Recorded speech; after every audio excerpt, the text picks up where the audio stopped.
Why are those cars stopping? Because the fire reached the East Road. What are you looking at? Something that shouldn't be here. Where does this passage lead? Maybe half a mile downhill? That's your father? Yes. He worked these hills for years. You're sure it's behind there? If my father was right. Don't listen to her, Mr. Whitmore. She's a waitress. The sentence landed just as another emergency alert screamed from every phone inside the mansion. Outside the 20-foot windows, the California night had turned orange. Not sunset orange, not candlelight orange, fire orange. Ash swept across the glass like gray snow, and beyond the terrace, flames climbed through the dry hillside less than 2 miles away. Nia Carter stood beside the dining room doors, still wearing her white collared shirt and bright red apron, while 23 guests stared toward Grant Whitmore as if his bank account could somehow negotiate with a wildfire. 40 minutes earlier, they had been drinking champagne beneath crystal chandeliers. Now the lights flickered. Someone whispered about evacuation. Someone else tried calling a driver. Grant remained at the center of the room in his tailored navy suit, his blue eyes fixed on the security chief holding a tablet. At 42, Grant had built companies through decisions made faster than other men could question them. He owned the $80 million mansion, the private road curling 3 miles down the mountain, and enough influence to make governors return his calls. Tonight, none of that impressed the fire. The East Road is still open, the security chief said. We load everyone into the SUVs and leave immediately. Grant nodded. Do it. No. The word came quietly from behind them. Heads turned. Nia had spoken. She could feel every eye settle on her, but she did not lower hers. That road won't get us out. The security chief frowned. Excuse me. Nia looked past him toward the windows. Smoke was moving differently now, bending low across the canyon before rising over the ridge.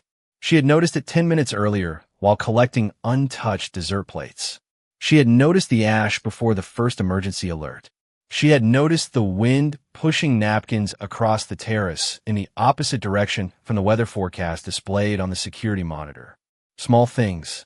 The kind of things people missed when they assumed the person carrying the tray wasn't paying attention. The wind changed, she said. The fire is moving. Toward the East Road. A nervous murmur traveled through the room. The security chief glanced at Grant. Sir, emergency services designated that route. Earlier, Nia said, before the wind shifted. And you know better than emergency services? Another man asked. Nia didn't answer immediately. Through the glass, she watched a distant line of headlights crawl along the mountain road. Then they stopped. Every one of them. Grant followed her gaze. For the first time that evening, he truly looked at the young woman in the red apron. Not through her. At her. Why are those cars stopping? He asked. Before anyone could respond, the security chief's tablet chimed. His expression changed. The room became silent enough to hear ash brushing against the windows. Road closure, he said. East access is blocked. A champagne glass slipped from someone's hand onto the carpet. No one laughed now. Grant turned toward Nia again, but she was no longer watching him. She was staring beyond the dining room, toward the oldest section of the mansion, where a stone wall disappeared behind the wine cellar stairs. Something about that wall had bothered her since she arrived. Something familiar. Something connected to a memory she had not thought about in years. Outside, another emergency siren echoed across the canyon. Inside, the billionaire who owned every room in the house suddenly had no road out of it. And the waitress everyone had been ready to ignore was beginning to remember something none of them knew. Before we continue, if you enjoy unforgettable stories about ordinary people facing extraordinary moments, subscribe to Hidden Tables. Every story reminds us that true character is revealed through courage, compassion, and the choices we make when no one is watching. Now, let's see what happens next. Grant Whitmore had spent most of his adult life believing that every serious problem eventually became a question of resources. If a company needed technology, he funded it. If a project needed experts, he hired them. If a deadline looked impossible, he added people until impossible became expensive but achievable. That logic had built an empire. It had also built the mansion. Around him, $80 million of limestone, steel, glass, and automated systems designed to make uncertainty feel obsolete.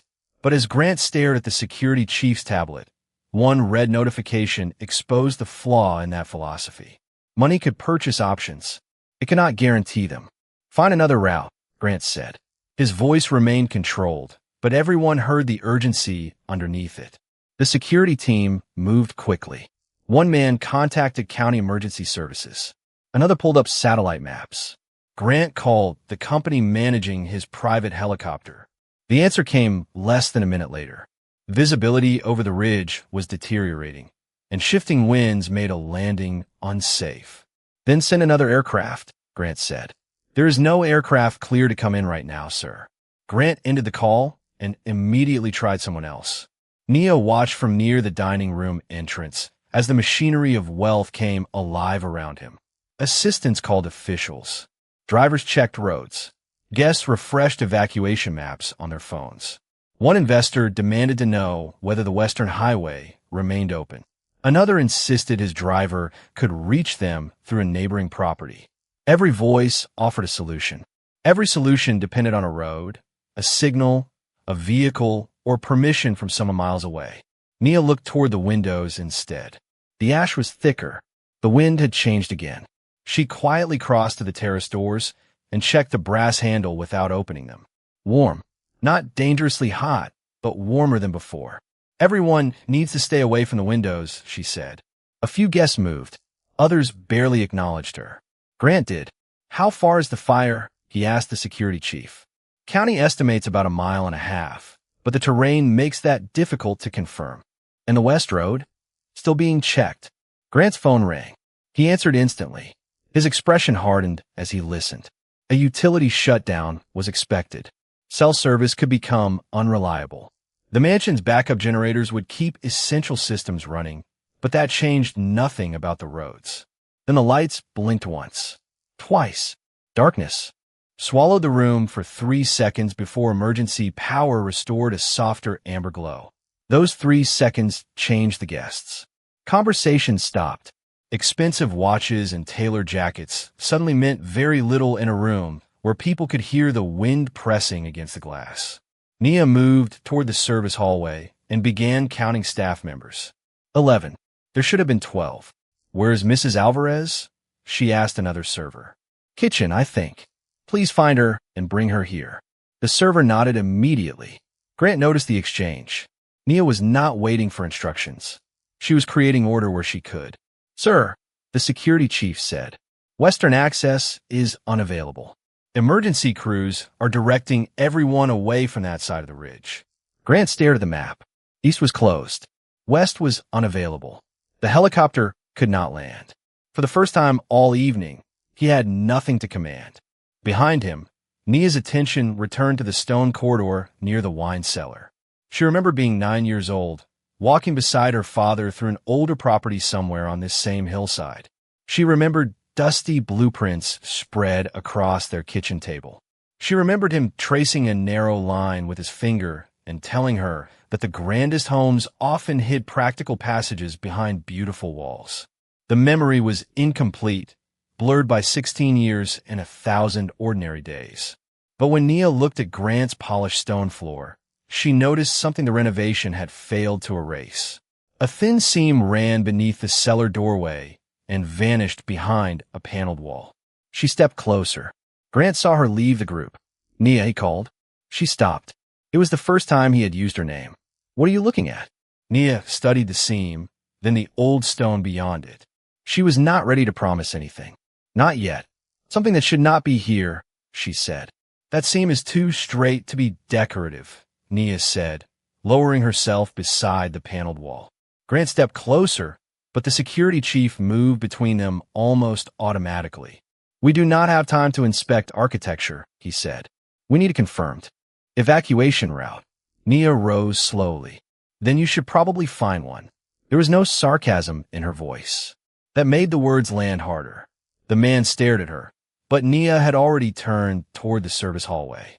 Something inside her said the wall mattered, yet something outside mattered more. She crossed the dining room and stopped near the terrace doors again. Through the glass, the elegant grounds looked transformed. White patio furniture stood beneath drifting ash. The swimming pool reflected an orange sky. Beyond the manicured lawn, tall eucalyptus trees bent beneath powerful gusts. Nia watched the branches, then the smoke, then the loose leaves racing across the terrace. It shifted south, she whispered. Grant heard her. What it? The wind. He looked outside, seeing fire and smoke where she seemed to see direction. Nia had learned early that landscapes spoke quietly before emergencies became loud. Her father, Marcus Carter, had spent years maintaining properties throughout the hills. He never had an impressive title. He carried tools instead of a briefcase. But he understood drainage channels, service roads, utility corridors, old foundations, and the way canyon winds could turn a beautiful hillside into a maze. When Nia was a child, Marcus sometimes brought home discarded property plans rather than throw them away. She would sit beside him at their kitchen table while he traced faded lines with a carpenter's pencil. Buildings tell you what people wanted everyone to see, he once told her. Maintenance tells you what they needed, but wanted hidden. At 25, Nia had not thought about those evenings in years. Life had moved forward. College classes had become too expensive after her father died. Bills arrived. Plans changed. She took restaurant work, then private events, learning another kind of architecture, who entered through the front door and who entered through the service entrance. Tonight, those worlds were beginning to overlap. Nia. Grant's voice brought her back. You said the East Road was wrong before my security team knew it was closed. How? She pointed outside. Smoke was moving low through the canyon. The wind was pushing. It tore the road. The evacuation map was still using information from earlier. The security chief shook his head. That was an observation, not a guarantee. I never said it was a guarantee. Then we should stop treating guesses like emergency planning. Nia met his eyes. And what is your plan? Silence answered first. Grant glanced down at the tablet. The digital map displayed red closures across both major exits. The mansion had been designed as a fortress of privacy, perched high above neighboring properties with only 2 practical vehicle routes. Privacy had once been part of its value. Now it was part of the problem. A server hurried into the room with Mrs. Alvarez, the missing kitchen employee. Nia counted again. 12 staff members. Everyone accounted for. Only then did her shoulders relax. Grant noticed that too. All employees stay with the guests, he ordered. Nobody separates from the group. It was a small change, but Nia heard it. 10 minutes earlier, staff had barely existed inside the emergency conversation. Now Grant was counting them as part of everyone. Another alert sounded. The county message warned residents in their zone to shelter temporarily if evacuation routes were inaccessible and to remain ready for updated instructions. Several guests began speaking at once. Grant raised one hand, and the room quieted. We conserve phone batteries. We stay together. Security monitors county updates. Then he looked at Nia. And you show me that wall. They returned to the wine cellar stairs. Nia crouched and ran 2 fingers above the narrow seam, without touching anything electrical or mechanical. The polished renovation ended exactly where the older stone began. She looked toward a decorative cabinet built into the wall. Its dimensions were wrong, too shallow for the space behind it. Her pulse quickened. Somewhere inside her memory, Marcus Carter was standing over a faded blueprint again. Not this mansion as it existed now. Something older. Something underneath it. Nia looked at Grant. How old was this property before you rebuilt it? The original estate was constructed in the 1920s. And did you keep the original plans? Grant paused. I kept everything. Nia stood. Then we need the plans nobody thought were important. Grant did keep everything. Contracts, architectural drawings, renovation photographs, inspection reports, even documents from decades before he purchased the property. But keeping information and understanding it were 2 different things. The archive is in my study, he said. 2nd floor. The security chief immediately objected. Sir, Everyone should remain on this level. Grant looked toward the windows. The orange glow had grown brighter behind the drifting smoke. Then bring the archive down. Two members of his staff hurried upstairs, while Grant returned to the center of the room. He had spent years building his reputation on composure. Investors trusted him because he never appeared surprised. Employees said he could walk into a meeting where everyone else saw disaster and reduce the problem to 3 decisions on a legal pad. At 29, he had turned a struggling software company into a national enterprise. By 36, his holdings stretched across logistics, technology, and commercial real estate. At 42, magazines described him with words like disciplined, relentless, untouchable. Grant never used that last word himself. Tonight, he understood why. Nothing was untouchable. Not companies. Not fortunes. Not $80 million houses sitting above California canyons. His phone vibrated with another failed call. The private aviation company had checked again. No landing. County emergency services could not promise access to the property. The backup generator hummed beneath the floor, steady and expensive, powering a house that suddenly felt less like a fortress and more like an island. Water? Nia asked. Grant turned. She was distributing bottles from the service station, one to each guest and employee. We have plenty, he said. That is not why I am counting them. Grant watched her place 12 bottles aside for the staff. Why are you counting them? Because if we have to move on foot, everyone carries one. Nobody waits until they are thirsty. Grant nodded once. Good. The word surprised both of them. Minutes later, the old records arrived in 2 large archival boxes. Grant cleared a dining table covered with untouched plates and expensive crystal. Papers replaced champagne. Nia approached, but the security chief reached the table first. We need evacuation maps, not renovation history. Nia remained calm. The evacuation maps already failed us. A guest near the fireplace glanced at her red apron and gave a humorless laugh. So now the catering staff is handling emergency planning? Grant's eyes moved toward him. Her name is Nia. The room went still for a different reason. Grant did not raise his voice. He did not need to, and she identified the East Road problem before any of us did. If she has something useful to say, she speaks. Nia looked at him for half a second, then opened the first folder. Modern blueprints. Useless. The second showed the major renovation completed 12 years earlier. New wine cellar. Expanded kitchen. Reinforced foundation. She studied the basement footprint. Something was missing. Here, she said. Grant leaned closer. What? Nia pointed to a thick section of wall behind the wine cellar. This space. Structural support. Maybe. She turned another page. The wall existed there too, but its dimensions had changed. She kept searching. Outside, wind pressed against the mansion with a low, continuous sound. Inside, pages moved beneath her fingers.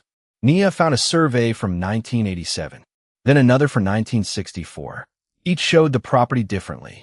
Grant watched her compare lines, measurements, and old handwritten notes without hesitation.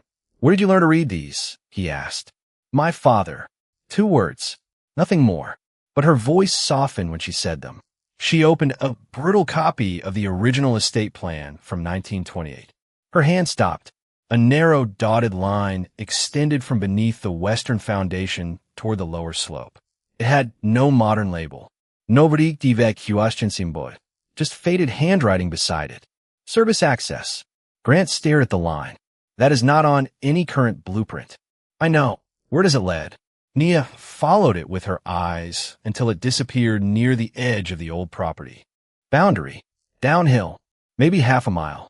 The security chief leaned closer. Maybe. Nia looked directly at him. This paper is almost 100 years old. I am not going to pretend certainty just because everyone wants it. Grant studied the plan, then the stone corridor, then Nia. But you have seen something like this before. Her expression changed.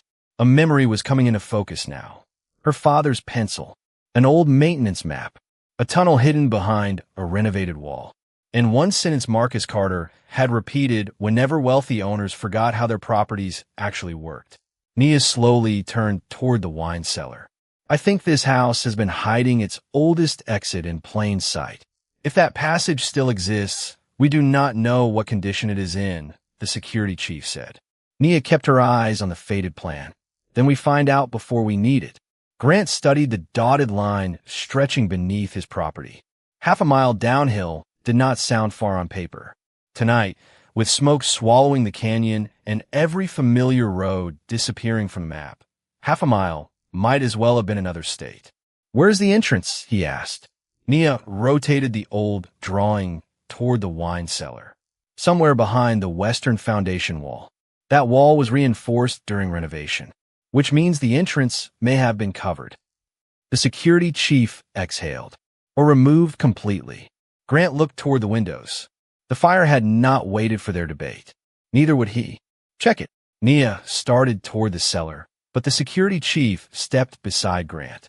Sir, county instructions say shelter temporarily. Sending people into an unknown passage is not a plan. I'm not sending anyone anywhere, Grant replied. We are checking whether an option exists. Nia heard the distinction.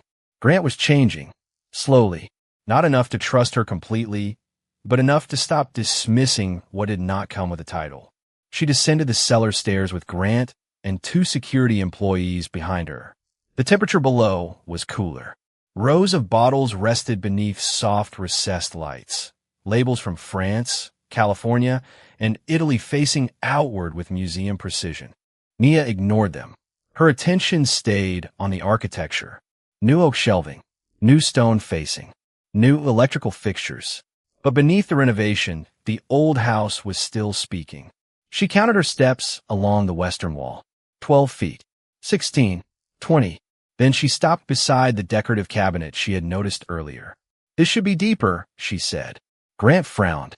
The cabinet, the room. She pointed toward the original plan. According to this, the foundation extends farther west than the finished cellar. One security employee checked the modern blueprint. She is right. There is roughly 9 feet unaccounted for. Grant looked at Nia. 9 feet of what?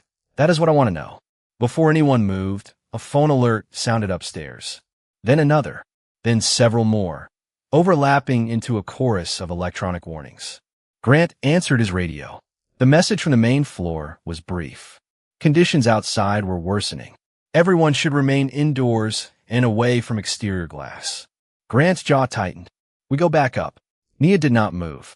Give me 30 seconds. Nia. 30. She crouched near the base of the cabinet. There was again the seam in the flooring. Straight. Deliberate. It continued beneath the woodwork and ended at an older stone column. She closed her eyes for one moment, and suddenly she was 13 again, sitting at a kitchen table while Marcus Carter unfolded a maintenance drawing after a long shift. Her father had loved old buildings because, as he said, they carried 2 histories, the one owners displayed and the one workers remembered. Never trust the prettiest map, Marcus had told her. Find the utility marks. Find the service notes. That is where the truth lives. Nia opened her eyes. The original plan is not enough. Grant glanced toward the stairs. What else do you need? Maintenance records. Utility maps. Anything from before the renovation. Why? Because this line tells us a passage existed. It does not tell us whether anyone sealed it, rerouted it, or built over it. The security chief looked almost relieved. Exactly, which is why we cannot use it. Nia stood. I did not say that. You just admitted. You do not know where it goes. I admitted I will not gamble with 23 guests and 12 employees based on one old drawing. Grant's expression shifted. She was not trying to prove herself right. She was trying to prove the route safe. That difference mattered. Upstairs, another call came through. The neighboring property to the east had lost vehicle access. The fire line was advancing unevenly through the canyon. No rescue estimate could be provided. Grant looked at the expensive cellar around him, then at the narrow seam beneath Nia's shoes. My property manager digitized decades of maintenance records, he said. They should be on the internal server. Nia nodded. Then search for drainage, utility access, service tunnel, Western Foundation, and Carter. Grant froze. Carter. Nia's eyes remained on the wall. My father worked these hills for years. For the first time, her knowledge had a name. And somewhere inside Grant's mansion, that name might already be waiting for them. Search Carter first, Grant said. The property manager typed the name into the internal archive while everyone gathered around the dining table. One result appeared, then 3, then 11. Nia leaned closer. Most were invoices from contractors with similar names, but one entry made her stop breathing for half a second. Marcus Carter, Hillside Property Services, 1998 through 2009. Grant looked from a screen to Nia. That is your father? Yes. Her answer was quiet. For years, Marcus Carter had existed in her life through photographs, old tools, and memories that arrived without warning. She had never expected to find his name inside a billionaire's digital archive, while Wildfire smoke darkened the windows. The property manager opened the oldest scanned document. It was a maintenance report from before Grant owned the estate. Marcus had inspected drainage channels, retaining walls, and an underground service corridor running beneath the western foundation. Nia read every line. There, she said. A handwritten note mentioned a secondary access point approximately half a mile downhill near an abandoned pump station. Grant stared at the words. So the tunnel reaches outside the property? Outside the main grounds, Nia corrected. That does not mean it is usable. The security chief folded his arms. And we still have county instructions to shelter. Grant nodded. We follow them until we know more. That answer surprised Nia. Earlier, he would have chosen a direction simply because standing still felt like losing control. Now, he was separating urgency from recklessness. The property manager opened another file dated 11 years earlier during the mansion renovation. The corridor appeared again, but a red notation crossed the interior entrance. Decommissioned, concealed behind finish wall. There, the security chief said. It was sealed. Nia studied the wording. The entrance was concealed. That is not the same as the corridor being filled. It could be blocked. It could be unstable. Yes. He looked at her as if expecting resistance. Nia gave him none. That is why we verify before moving anyone. Grant almost smiled. Not because anything was funny, but because the young waitress was doing exactly what his best executives were paid to do, separate fact from assumptions. Another emergency notification interrupted them. The temporary shelter advisory remained active, but the message warned that fire conditions were changing rapidly. Grant looked outside. The swimming pool had nearly disappeared behind smoke. How do we verify a tunnel hidden behind a finish wall? He asked. Nia returned to the renovation file. Find photographs from construction. The property manager searched again. Hundreds of images appeared. Meuble installation. Electrical work. Foundation reinforcement. Wine cellar framing. Nia moved through them quickly until she found a photograph taken before the oak cabinets were installed. Behind the unfinished wall stood a narrow steel door. Above it, barely visible beneath dust, was a painted number. 47. Nia went completely still. What? Grant asked. She enlarged the photograph. My father used numbers like that on service maps. You remember that from childhood? I remember helping him organize his papers. He made me sort everything because he said I had a better memory than he did. For the first time that night, warmth touched her voice. Then another memory surfaced. Marcus at their kitchen table. A yellow pencil. A hand-drawn hillside. Numbers marking access points nobody else cared about. 47 had been one of them. Nia looked toward the wine cellar. I have seen that number before. The security chief shook his head. That was 16 years ago. I know. Memory is not evidence. Nia turned to him. Neither is assuming the passage is useless because someone covered the door. Grant raised his hand before the argument could continue. Enough. He looked at Nia. What do you remember? She closed her eyes briefly. The answer came in fragments. A service road. A concrete pump house. 3 oak trees. Her father explaining that older estates needed emergency access when hillside roads washed out. Then one detail sharpened. The tunnel does not end where the old plan shows, she said. What do you mean? The original route was changed. Grant stared at her. How could you know that? Nia opened her eyes. Because my father was one of the men who changed it.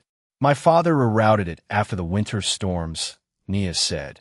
And for the first time since the alarms began, the room seemed to disappear around her.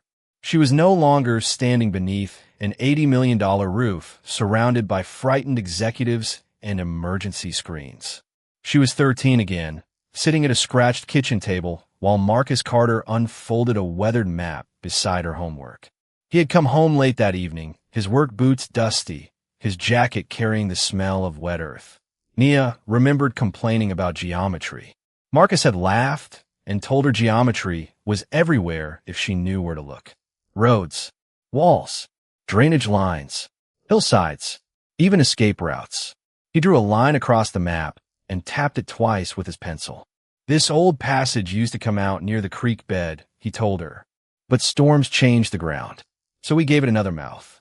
Nia had barely understood why that mattered. She remembered the phrase because Marcus always talked about buildings as if they were alive. Doors were mouths, hallways were veins, foundations were bones. At 13, she thought it was simply one of her father's strange habits. At 25, with wildfire smoke pressing against Grant Whitmore's mansion, she finally understood what he had been teaching her. Where was the new exit? Grant asked. Nia looked down at the scanned maintenance report. I did not remember exactly. The security chief gave a frustrated breath. Then we're still working from childhood memories. We are working from records and memories, Grant corrected. His tone was firm. There is a difference. Nia looked at him. Something had shifted. Earlier, Grant had treated expertise like a credential printed beneath someone's name. Now he was beginning to recognize another kind. Knowledge earned by paying attention. Nia returned to the archive. Search for storm drainage work between 2006 and 2009. The property manager typed quickly. 14 files appeared. Most were routine inspections. One contained photographs of hillside repairs after heavy winter rain. Nia moved through them until an image stopped her. 3 large oak trees stood beside a concrete structure half buried in the slope. Her breath caught. That is it. Grant leaned closer. The pump station. It used to be. She pointed toward a narrow gravel path barely visible behind the trees. My father took me there once. The memory sharpened. Marcus had parked his old pickup beside the service road and told Nia to stay near the truck while he checked a drainage gate. She remembered counting the oak trees because she was bored. 1, 2, 3. She remembered looking uphill and seeing the mansion in the distance, much smaller than, long before Grant transformed it into glass and stone. The tunnel exit is near those trees, she said. Maybe behind the old pump station. Maybe again, the security chief replied. Nia nodded. Yes, maybe, because pretending certainty would make us less safe, not more. Grant studied her face. No performance. No attempt to impress him. Just discipline. Can we locate the pump station on a current map? He asked. The property manager overlaid the old survey with modern satellite imagery. The room leaned toward the screen. The creek bed had shifted. New landscaping covered part of the lower property. But the 3 oak trees remained. More importantly, they stood beyond the densest section of vegetation surrounding the mansion and nearly 600 feet lower in elevation. If the corridor is open, Grant said, it could take us below the ridge. Yes, Nia replied. A county update suddenly appeared on the security tablet. The shelter advisory had changed. Conditions were deteriorating faster than predicted. Residents with a safe alternate evacuation route were advised to prepare to move if directed. The security chief read the message twice. Nobody spoke. Then Grant turned toward Nia. Show us the entrance. They returned downstairs. This time, nobody questioned why the waitress was walking first. Nia stopped before the shallow cabinet and studied the construction photograph on Grant's phone. Stale door. Number 47. Hidden behind finished oak. She measured the distance from the stone column with her steps, then placed her palm lightly against the panel. Here, she said. Grant looked at the wall he had walked past hundreds of times. Behind polished wood and expensive craftsmanship was a piece of his own home he had never known existed. Nia lowered her hand. Her father's voice returned one more time, gentle and clear across 16 years. Rich men build front doors. Workers remember the ways nobody sees. Grant looked at his security team. Find the access panel. Do not damage anything structural. Confirm what is behind it. Then he turned back to Nia. If that passage is still there, can you lead us through it? Nia stared at the hidden doorway. The answer carried more weight than anyone in the room understood. If my father's markings are still there, she said, I can try. There is something behind it. The security chief's voice changed the moment the hidden access panel released. No one celebrated. Not yet. The oak cabinet had been carefully shifted aside, revealing an older section of wall untouched by the mansion's polished renovation. Set into the stone was the steel door from the construction photograph, dull with age, but unmistakable. Above it, beneath years of dust, the faded number 47 remained. Nia stared at it. 16 years disappeared in a heartbeat. Marcus Carter had written that number on maps at their kitchen table. She remembered his pencil tapping the paper. She remembered asking why anyone needed a tunnel when there were perfectly good roads. His answer returned now with almost painful clarity. Because roads are promises, Nia, and sometimes promises get broken. Grant stood beside her, silent. Upstairs, another emergency alert sounded through the mansion. The security chief checked his radio, listened, then looked at Grant.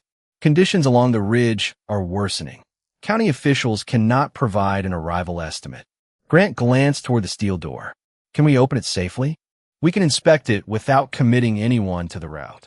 Do it. The security team examined the frame, an old locking mechanism. Nia stepped back. She could feel Grant watching her. You knew this was here, he said. I remembered pieces. That is not what I asked. Nia turned toward him. No, I did not know. Not until I saw the seam upstairs. Grant nodded slowly. He respected the answer because it contained something increasingly rare in his world. No exaggeration. No attempt to turn uncertainty into confidence for appearances. Then why are you so sure this matters? He asked. Nia looked at the number 47. Because my father did not mark things unless someone might need to find them again. A quiet metallic sound came from the door. The old latch released. Cool, stale air moved into the cellar. Flashlights illuminated a narrow concrete corridor descending gently into darkness. It was not elegant. It was not designed for guests. Exposed pipes followed one wall. Old utility markings remained visible along the other. Grant stepped forward, but Nia raised a hand. Wait. Everyone stopped. She aimed a flashlight toward the floor. Dust covered most of the passage, but a shallow channel ran along one side. Drainage, she said. If the corridor had completely collapsed, water would probably be backing up here. The security chief crouched to inspect it. It is dry. That is a good sign, Nia said. Only a sign. Grant looked at her. What else? She examined the wall. 47 was painted near the entrance.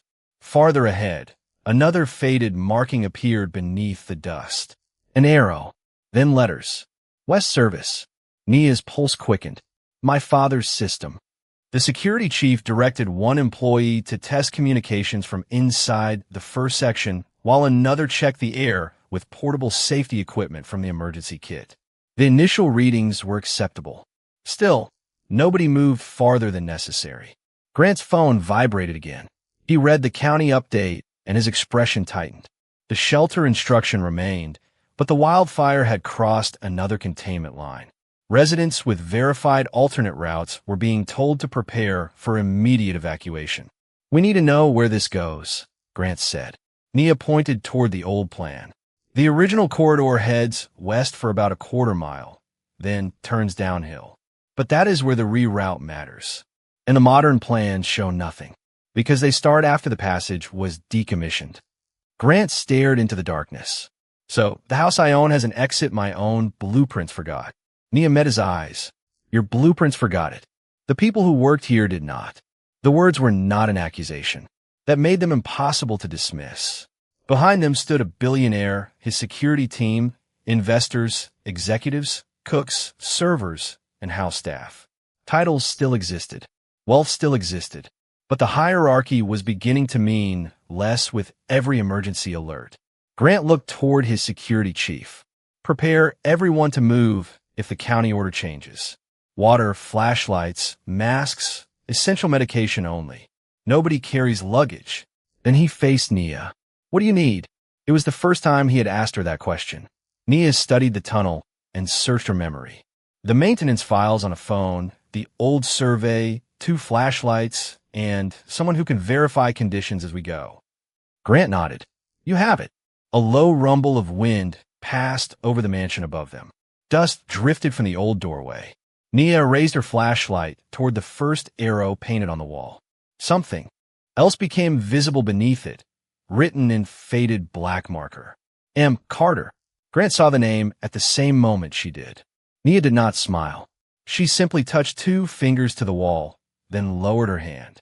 Her father had left that mark years ago for workers who might follow. Tonight, his daughter was the one standing at the entrance. And behind her, for the first time in Grant Whitmore's life, an entire room of powerful people was waiting for a waitress to tell them which way to go.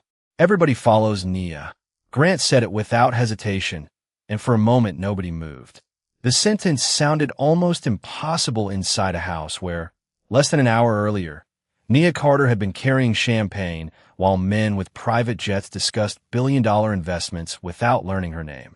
Now Grant Whitmore stood beside the hidden steel door and placed the safety of every person in his mansion behind her judgment.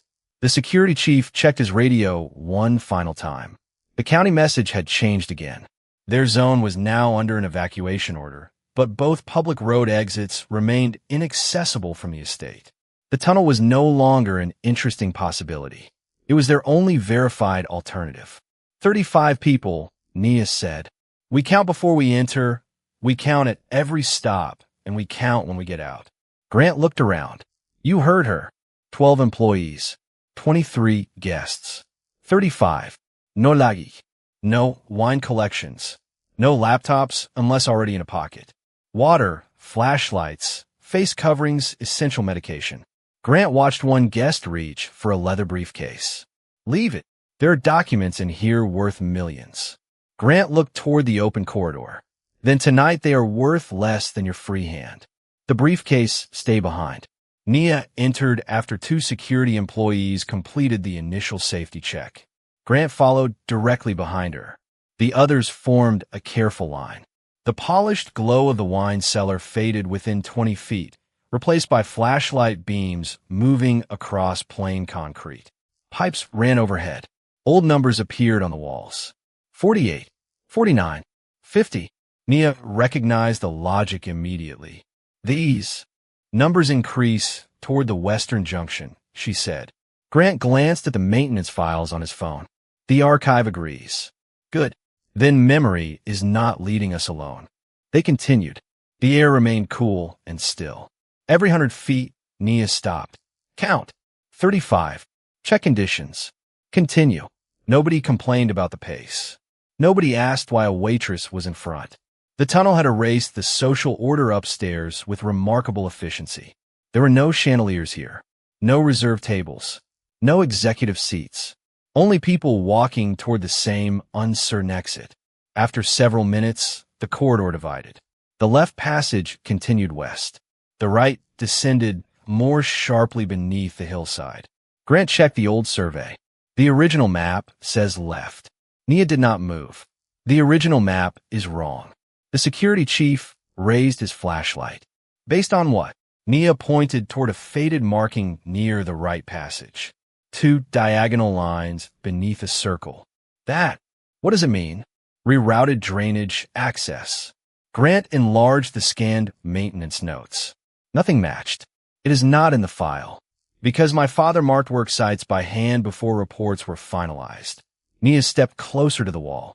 Beneath the symbol, almost hidden by mineral stains, were 3 letters. Monsieur C. Her throat tightened, but her voice remained steady. He changed the route here. The security chief examined both passages. The left corridor looks wider. And it rises, Nia said. We need to lose elevation. Grant looked between the old map and the woman beside him. Every instinct that had made him successful told him to trust documented information. Maps, records, systems. Yet every documented system tonight had been one step behind reality. The East Road had looked open until Nia read the wind. The mansion plans had shown a solid wall until she found the seam. The renovation archive had called the corridor decommissioned until her memory revealed what the paperwork had forgotten. Which way? Grant asked. Nia studied the right passage. She remembered 3 oak trees, a concrete pump station. Her father saying storms had forced them to give the old tunnel another mouth. Right. Grant nodded. The security chief looked at him. Sir, the map says left. Grant's answer came quietly. The map also said we had 2 roads out. He turned toward the group. We go right. Nobody argued. Nia led them downward. 50 feet later, the old markings changed exactly as she remembered.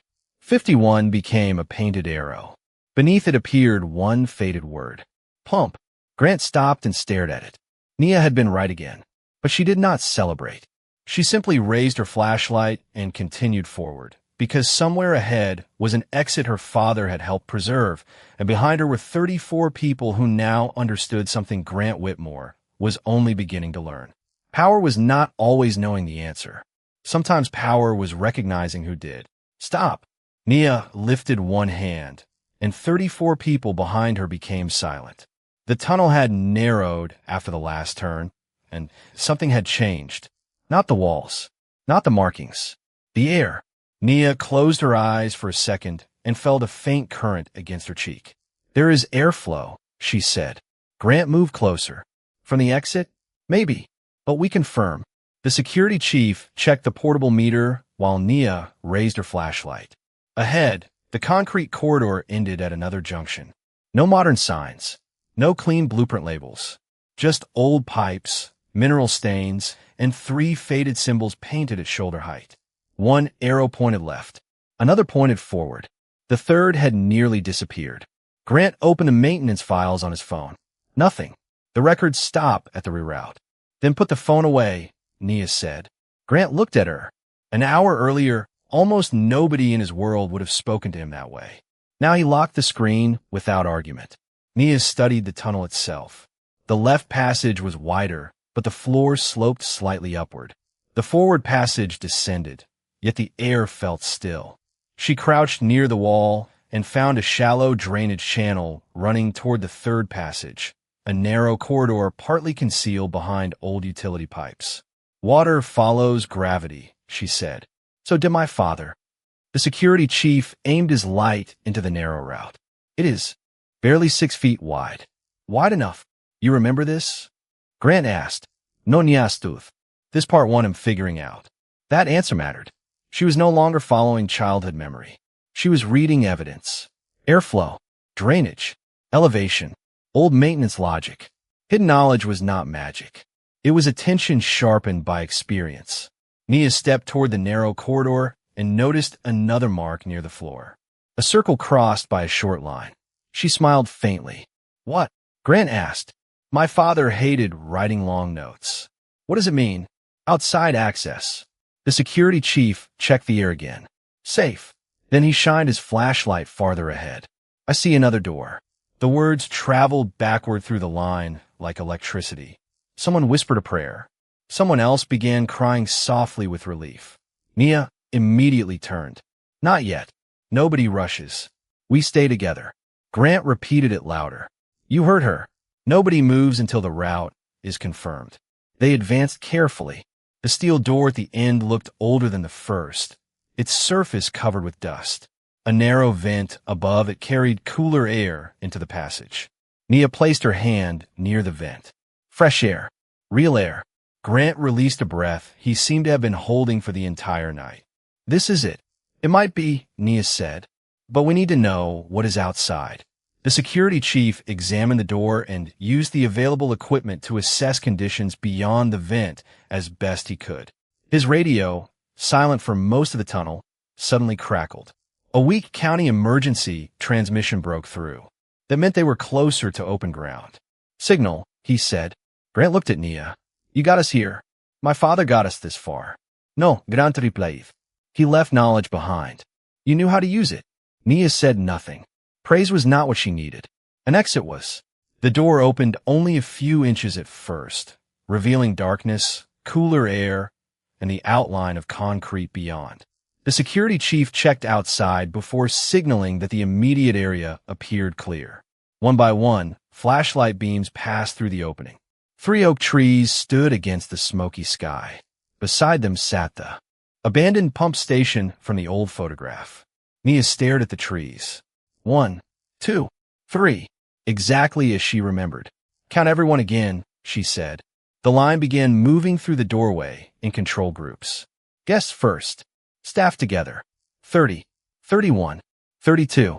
Grant remained beside Nia rather than leaving with the first group. You should go, she told him. It is your house, Grant said. They're my guests. Nia looked at him. And your employees. He held her gaze. And my employees. 33, 34. Nia stepped outside and turned toward the security chief. 35. He checked his count. His expression changed. Grant saw it immediately. What? The man counted again. Then he looked toward the tunnel behind them. 34. Nia's relief vanished. Somewhere between the mansion and the forgotten exit, one person was missing. Who was missing? Nia asked. Nobody answered at first. 34 faces turned toward one another beneath the smoky night sky. Each person searching for someone they had assumed was already safe. The security chief checked his list again. Daniel Reyes. Kitchen staff. Nia knew the name immediately. Daniel was 19, a part-time dishwasher who had spent most of the evening moving quietly between the kitchen and service corridor. I saw him before we entered, Mrs. Alvarez said. He was carrying water downstairs. Nia closed her eyes for 1 second. She remembered the wine cellar, the boxes of bottled water, Daniel helping distribute them while everyone prepared to move. Then another image surfaced. A guest had left essential medication upstairs. Daniel had offered to retrieve it. He went back, Nia said. Grant looked toward the tunnel. Are you sure? No, but I know he volunteered to get something from upstairs. The security chief immediately raised his radio, but only static answered. We cannot send the group back inside. The group stays here, Nia said. I'm going back to the first junction. Grant stepped in front of her. You have already done enough. Nia looked at him, calm but unwavering. Not if someone is still inside. Security can handle it. Daniel may not know the markings. I do. The wind moved through the oak branches above them, carrying ash across the abandoned pump station. Grant looked toward the 33 people waiting behind them, then toward the dark passage that had brought them out. For most of his life, leadership had meant deciding who should solve a problem, assign the expert, delegate the risk, protect the larger operation. Efficient, rational, clean. But Nia had spent the entire night showing him another definition. Leadership was counting the people nobody else remembered. I'm coming with you, Grant said. Nia shook her head. You do not know the route. Exactly. Then you could slow us down. Then tell me where to step. The security chief moved forward. Sir, I should go. Grant nodded. You are coming too. He turned to the remaining security employees. Stay with everyone here. Keep counting. Keep monitoring conditions. Nia stared at Grant for a moment. The man standing before her was not the same man who had ignored her warning about the East Road. That Grant had trusted authority because it looked familiar. This one was preparing to follow a waitress back into a forgotten service corridor because one employee had not made it out. They entered together. The cool tunnel swallowed the outside wind. Nia moved first, flashlight steady. Grant followed. The security chief came behind him. Pump marker. Naho Passage. Drainage channel. Junction. Every detail returned faster now. Daniel, Nia called. Her voice traveled along the concrete. Nothing. They continued. At the next turn, Grant noticed something on the floor. A plastic water bottle. Was that here before? Nia stopped. No, she picked it up. The cap was still sealed. He came this way. They reached the wider junction where the old map pointed left and Marcus Carter's markings pointed right. Nia called again. This time, a faint voice answered from the left passage. Hello. Nia turned immediately. Daniel? Nia. Relief crossed her face. Stay where you are. We are coming to you. They found him less than 100 feet away, standing beside an old maintenance alcove, confused but safe. He had returned to the cellar for medication belonging to one. elderly guest, then followed the wrong branch when he tried to catch up. I thought the wider tunnel was the right one, he said. Nia gave him a tired smile. So did the original map. Daniel looked past her and froze when he saw Grant. Mr. Whitmore? Grant held out his hand for the medication pouch. I will carry that. You follow Nia. For people headed back toward the pump station. This time Grant walked last. At every junction, he waited until Daniel passed before moving. At the final corridor, cool air touched them again. The outside opening appeared ahead like a pale rectangle in the darkness. Nia stepped through first. Daniel followed. The waiting group erupted in relieved voices. Grant emerged last. Mrs. Alvarez hugged Daniel, while the elderly guest thanked him for retrieving the medication. Grant stood beneath the 3 oak trees and counted personally, one by one, guest by guest, employee by employee. 33, 34, 35. Everyone. Only then did he look toward Nia. She had saved the route. Daniel had saved someone's medicine. His security team had protected the group. Marcus Carter had left knowledge behind 16 years earlier. Grant finally understood that survival had not belonged to one powerful man making one brilliant decision. It had belonged to people noticing one another. 35, he said quietly. Nia looked at him. Grant glanced toward the mansion hidden beyond the ridge, then back at the people standing together beside the forgotten pump station. Nobody gets left behind. This time, it was not an order. It was something he had learned. Is everyone here? Grant asked again, even though he already knew the answer. 35. The number mattered more to him now than the value of anything waiting behind them. The group had moved several hundred feet beyond the abandoned pump station to a wide gravel service road where emergency crews had established a temporary safe collection point below the ridge. Dawn had not arrived yet, but the eastern sky was beginning to lose its darkness. Smoke turned the horizon copper and gray. Red emergency lights flashed through the haze as firefighters and county personnel directed evacuees toward waiting vehicles. Grant stood among his guests and employees without his jacket, without his phone in his hand, without anyone surrounding him with schedules or instructions. For once, he was simply another person waiting to be told where it was safe to stand. Nia sat on a low concrete barrier nearby, holding a bottle of water between both hands. Her red apron was dusty now. Her shoes carried pale dirt from the old tunnel. She looked exhausted, but her eyes remained on the group. Counting. Still counting. Daniel Reyes sat beside Mrs. Alvarez, the medication pouch safely returned to the elderly guest who needed it. Grant noticed Nia watching them and understood something he had missed all evening. She had never been trying to become important. She had been trying to make sure everyone else remained important. A county official approached Grant. Mr. Whitmore? Grant stood. Yes. We have confirmation that the main access roads remain closed. Your property is inside the active evacuation zone. We cannot give you a damage assessment yet. Grant looked toward the ridge. Through gaps in the smoke, a faint orange glow remained where his mansion stood somewhere beyond the hill. $80 million. Art. Cars. Furniture chosen by designers whose names appeared in magazines. A wine collection insured for more than most families earned in decades. The official seemed prepared for the question wealthy property owners always asked first. Grant surprised him. All 35 people from my property are accounted for. Correct. The official checked his list. Yes, sir. Everyone you reported is here. Grant nodded. Then, that is the assessment I needed. Nia heard him from several feet away. She said nothing. Grant walked toward her after the official left. For a moment, neither spoke. The noise around them filled the silence. Radios, vehicle engines, distant sirens, tired conversations. Your father saved us tonight, Grant said. Nia looked toward the smoky ridge. He helped. You keep doing that. Doing what? Giving everyone else part of the credit. Nia turned the water bottle slowly between her palms. Because everyone else had part of the credit. Grant looked at Daniel, then his security chief, then the employees sharing water with guests who hours earlier had barely noticed them. I am beginning to understand that. Nia gave him a tired glance. Beginning. A small smile appeared on Grant's face. I have had a difficult evening. Nia almost laughed. Almost. Then her expression softened. My father used to say a building tells you what the owner values. Grant looked back toward the ridge. What does mine say? Before tonight? She hesitated. That you valued control. Grant absorbed the answer without defending himself. And now? That depends on what you rebuild. The word stayed with him. Not what survived. What he rebuilt. A local reporter, standing beyond the emergency barrier, recognized Grant and approached when officials allowed it. Mr. Whitmore, can you tell us what happened at the estate?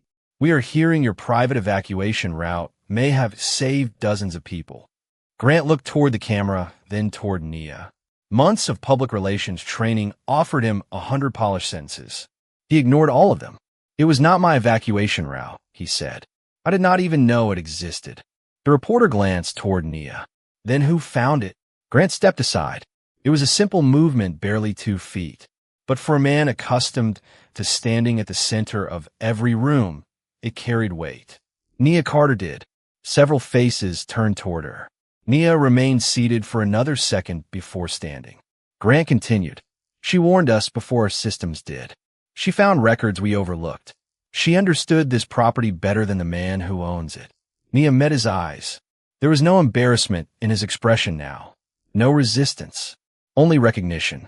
Above the ridge, the first pale line of morning appeared through the smoke. Grant had spent years believing leadership meant being the person everyone followed. That night had taught him something different. Sometimes leadership meant knowing when to step aside, listen carefully, and follow the person everyone else had overlooked. 3 weeks later, Grant Whitmore stood in a temporary office overlooking the same California hills. But the man studying the morning light was not quite the man who had watched Wildfire close around his mansion. The estate had survived, though several outer structures and acres of landscaping required extensive repairs. Insurance representatives talked about replacement costs. Architects talked about restoration schedules. Consultants talked about security upgrades. Grant listened to all of them, and he asked a question none of them expected. Were the people who actually maintained these properties? Silence followed. Grant had learned to recognize that silence.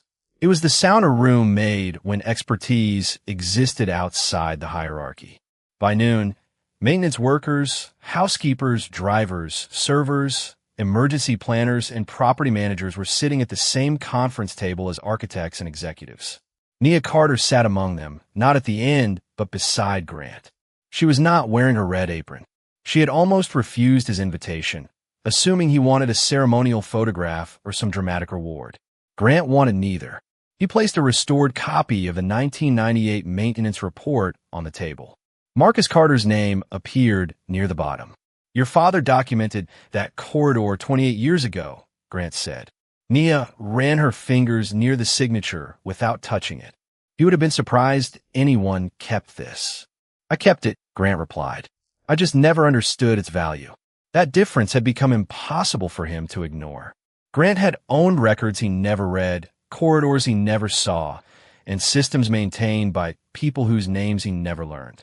The wildfire had not created those blind spots. It had exposed them. I want to compensate you, Grant said. Nia looked up. For helping that night? For your time, your knowledge, and the work you are doing now. Not as charity. Nia studied him carefully. Good, because I do not want charity.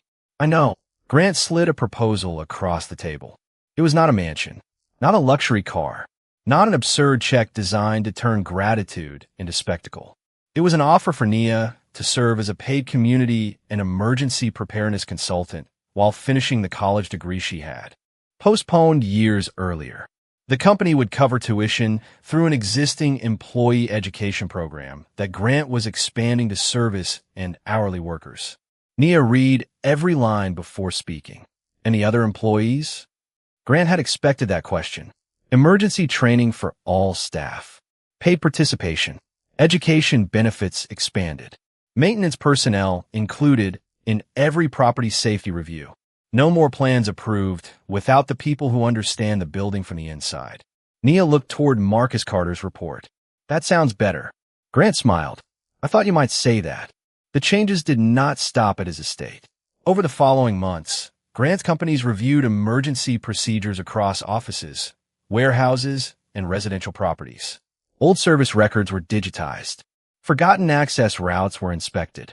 Employees who had once been invisible on organizational charts were invited into planning meetings because they knew things executives did not. Daniel Reyes received recognition not for returning to danger, but for thinking about another person's medication when everyone was frightened. Mrs. Alvarez joined the safety committee. Grant's security chief became one of Nia's strongest supporters, admitting publicly that the most important lesson of that night was learning the difference between authority and knowledge. Nia eventually returned to school part-time. She studied emergency management, combining formal education with the practical intelligence Marcus had given her years earlier. She kept one framed copy of his old maintenance map above her desk. In the corner was the faded number 47. Grant kept another copy in his office, not as decoration, as a reminder. Months later, when a restored mansion reopened for a small gathering honoring local emergency workers and service employees, Grant stood near the same wine cellar where everything had changed. Nia joined him beside the old steel door, which had been preserved rather than hidden again. "You could have covered this," she said. "I did that once." Grant looked at the doorway. "I think I prefer knowing it is here." Nia smiled. "My father would approve." Guests began arriving upstairs, but Grant did not rush toward the center of the room. He looked at Nia and remembered the night when every road disappeared, every expensive solution failed, and the person everyone expected to follow became the person worth following. He had owned the house. She had understood it. He had possessed authority. She had possessed knowledge. And when those things finally changed places, something greater than a mansion survived. Grant learned that power could command a room, but character could lead people out of one. Nia never needed to shout. She never needed to boast. She simply knew what others had forgotten, cared about people others overlooked, and walked forward when everyone else had run out of answers. If this story stayed with you, subscribe to Hidden Table and join a community that believes true character is revealed not by power or status, but by courage, integrity, and kindness. Thank you for watching. And until next time, we'll save you a seat at the Hidden Tables.